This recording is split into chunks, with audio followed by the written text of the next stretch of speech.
TV Finance avec Tradebox CFD vous présente Direct Investisseur.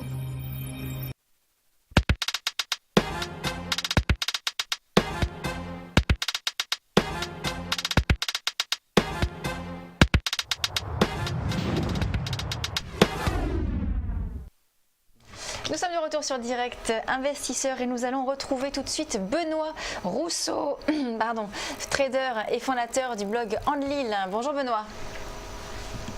Bonjour Lucie. Alors, on va revenir avec vous sur différents actifs, notamment le CAC 40. On est aujourd'hui en hausse, on est toujours à plus 0,55%, à 4200 points, 202 points. Est-ce que vous estimez que la hausse va se poursuivre sur la journée ? Alors ça, c'est vraiment la grande question. Parfois, on a quelques certitudes en bourse, même s'il faut toujours se méfier de ces certitudes, c'est elles qui nous amènent généralement au tombeau.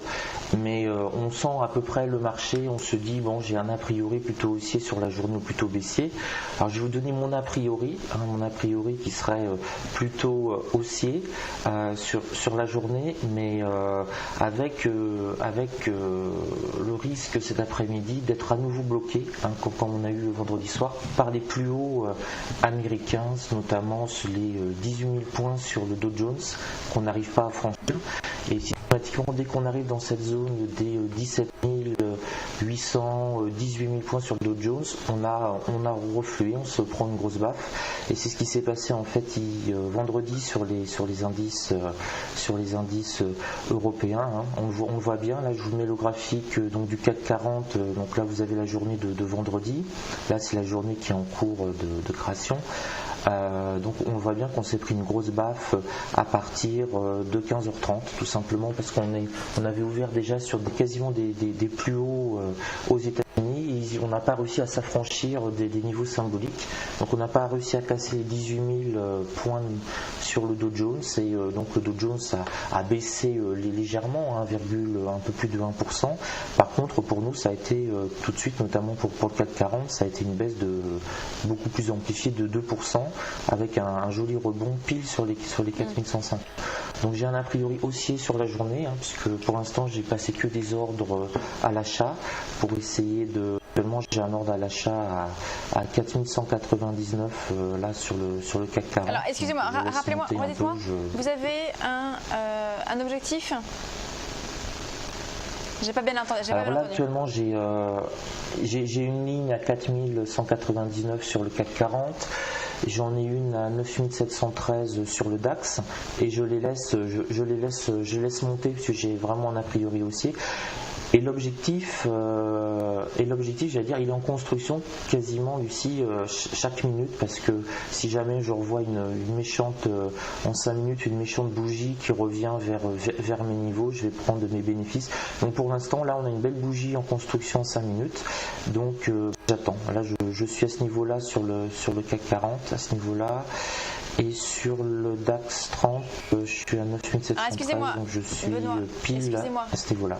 Vous attendez un repli vers les 4190, c'est bien ça ? Pour après reviser un rebond ? Non, là actuellement je suis en position, Lucie, sur les niveaux que je vous ai donnés. Oui. Donc là je suis en position, j'ai une ligne là, je la vois à 9713 et j'ai une ligne sur le CAC 40 à 4199. Et comme j'ai un a priori haussier, je les laisse monter. Là sur le DAX 30, on risque vers les 9750, on risque peut-être 60, on risque un peu de donc là si vous voulez, je laisse filer parce que je suis pas trop mal rentré sur les marchés et pour l'instant le trend est assez positif. Mais c'est avoir une vision sur la semaine par exemple, c'est pour un swing, pour moi en tout cas là c'est très compliqué. La semaine dernière, on a eu -3 +3. Donc on a fait tout. On sent que les marchés en début d'année cherchent toujours à trouver un petit peu, on repart à zéro quelque part, retrouver leur marque. leur palier. Donc on a tenté de casser les plus hauts, on n'a pas réussi, on s'est pris une belle petite claque, on a rattrapé notre claque. Donc là on est vraiment sur un marché hésitant, mais je reste haussier globalement parce qu'on n'a pas vraiment de facteurs négatifs inquiétants, notamment que on a le QE européen qui s'approche, l'annonce peut-être officielle du QE européen s'approche de jour en jour, et donc ça a plutôt tendance à booster les marchés européens, comme on le voit encore ce matin. On monte, on n'a pas vraiment de mauvaises nouvelles et on a des espoirs de très bonnes nouvelles. Et on a le fameux dicton boursier qui dit d'acheter la rumeur.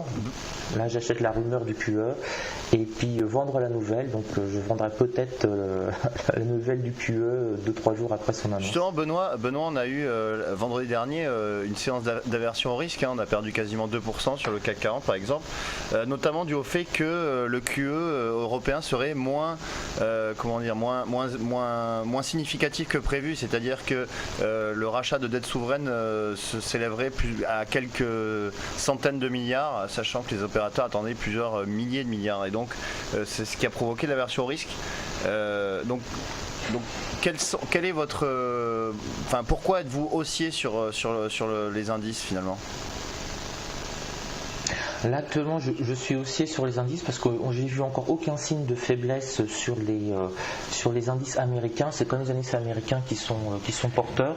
On est toujours sur les plus hauts, on est sur les 2050 sur le S&P, on est sur les 17 800, presque 10 000 sur le Dow Jones 30, et aux États-Unis ça tient, ça fait plusieurs mois que l'on tient. On n'a pas de signe de faiblesse, on a plutôt des bonnes statistiques finalement européennes. On a eu notamment pas mal de créations d'emplois en Allemagne, donc si l'Allemagne recrée des emplois, on commence à avoir un dynamisme. Alors le QE, on est justement dans cette saison, Antoine, on va dire des rumeurs, puisque pour l'instant on n'en sait rien, à part peut-être Mario Draghi, et c'est peut-être pas encore tout à fait finalisé en négociation.